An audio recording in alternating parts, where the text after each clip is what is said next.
She probably isn't kidding. I have epilepsy. Sky, I have epilepsy. It is annoying.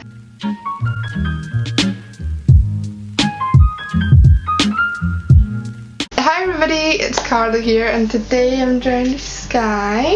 She's going to help me with a video. So before I help you learn how to accept your epilepsy as a teenager, then first I'm going to tell you a bit about epilepsy. So basically it's a hidden neurological condition that affects your brain, and because it affects your brain it complicates things when you're transitioning from teen to adulthood, and that can be so annoying. Actually, it is annoying. It causes things such as low self-esteem, mood swings and behavioural issues, which I've suffered with and still do. But I've learned to accept these things, and I'm going to teach you how to accept them. So if you want to learn, then keep watching. The first thing you should ken is that you shouldn't be embarrassed by epilepsy. It's something that not a lot of people ken you have it unless you actually tell them.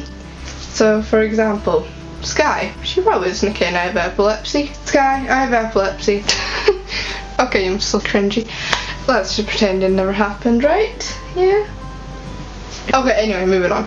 Learning to accept epilepsy overall can be hard at first due to feeling isolated or ashamed, but it's who you are. It's who you are, so be proud and don't be scared to tell people, because they can't do anything to you. They'll only help you. And even if you tell people, it might help somebody else. And once you start telling people, it actually lifts the weight.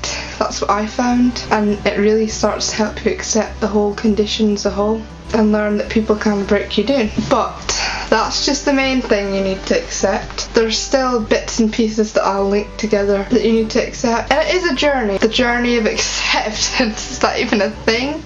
I don't know, but it is now, isn't it, Sky? She's like, shut up, Carla, shut up and get on with it. So on to the first kind of main issue that epilepsy causes is a lot of teenagers will attack AEDs, which is anti-epileptic drugs, in case you didn't ken. Struggle with the issue of not being able to drink with, like, say their pals that drinking. That's due to the anti-epileptic drugs. It definitely really makes you feel different, but it's something that makes you unique though. And most of the time when you're with your friends, nobody even cares you haven't been drinking. Act like you fit in, and that's my tips. But I definitely don't advise drinking, because if you're on medicine then that will completely like ruin it, and then you start having seizures. Accepting this issue is definitely difficult to do, especially that you're at the time when you want to go to parties, hang out with friends and that kind of stuff. It's definitely difficult. The next one is learning to accept the dramatic changes in your mood and behaviour. This one can definitely be strange, because it's like you're a completely different person. I personally can't remember myself when I wasn't behaving properly, but the behavioural issues and stuff, they're difficult to accept because you just want to feel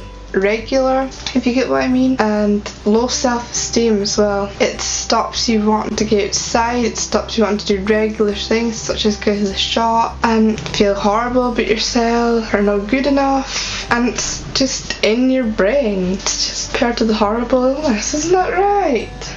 She's just like, I have no idea what you're talking about, just leave me alone to sleep. And even I think things like getting to your friends just can become hard with the low self-esteem as well. This is the worst part, definitely for me personally. I don't know about you guys, that I've had to accept, because it just feels so like you're not normal. You don't fit in anymore. It feels, yeah, terrible. To overcome this though, I just push the bad thoughts to push the bad thoughts to the back of my head, force myself out, just pull my jacket or my shoes on and get myself out, because you will feel better. Even just going for a walk, sometimes I'm like, no, I can't do it, I'm just gonna sit in my room. And then once I get out, I love it. And the final one is when you're 17, when you turn 17 in the UK, this is when you start to drive. Every teenager's like, woohoo, I got my license. But if you've got seizures, that's probably not the case. If you have seizures awake, you have to wait 1 year, but you'll still be able to have them for sleep, I think. DVLA has got so much confusing rules. Even I was struggling to make sense of it, if that makes sense. To make it hard, because if you have a seizure then you have to get your license time off, and it definitely hurts for people. They might not even want to drive again. I think accepting that they might never be able to drive is definitely an issue. But you just think nothing's impossible, never give up, and just keep going. Sadly though, remember there's such thing as public transport, taxis, buses, well that's public transport obviously, and family and friends to drive you places, and obviously you've got your own legs, bikes, anything. There will always be a way of transport to get you where you need. You don't need to learn to drive.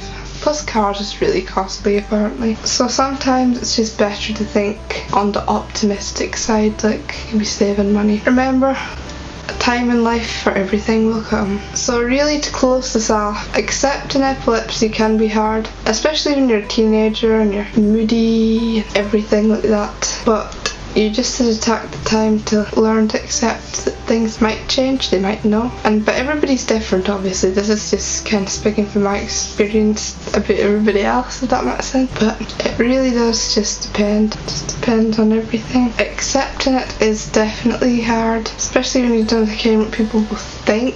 I've learned to accept it and make YouTube videos about it, and that's made me feel so empowered and so brave and just like 10 times better as a woman. It's like reclaiming your narrative nearly. It's like, I've got epilepsy, I'm not afraid to show it.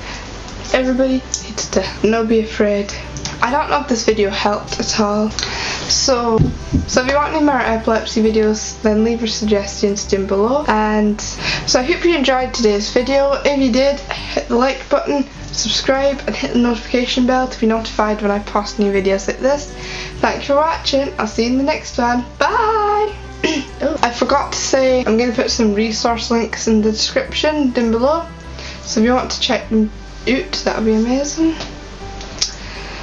So yeah.